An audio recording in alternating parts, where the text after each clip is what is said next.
消えてなくなるだけ、笑っても泣いてもなしだって、さあ生きろ不思議な矛盾を感じなくなるまで、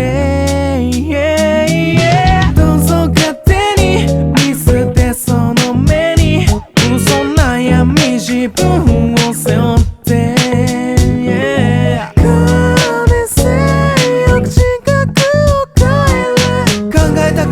バイバイ時間忘れ暇だけはバイバイなんだ。人と人は所詮同類なのに、なぜか立場にマント取りたがれ、黙れや心でずっと叫んでる。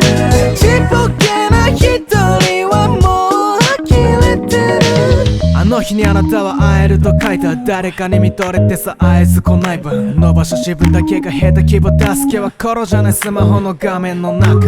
お偉いさん闇深いじゃん、世界救うのはエロか。死んでいく意味を教えてくれ。遡ってももともと身もなくただ生まれた、他人につねられて自然と崩れた。本当の気持ち分かってよなく、居場所まだ見つかんないっていうか、それ探すのも意味なくない。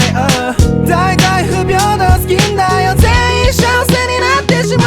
さあ勝手に生きてその目に過去願い自分を背負って、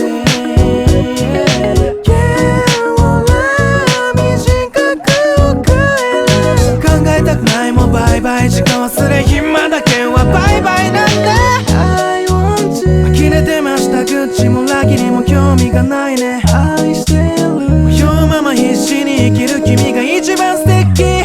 楽勝だって欲張ってもっと自分で自分を止めてると思うの。まだ急ぐ必要はないからさ、怖くないよ一緒に渡る赤信号。人と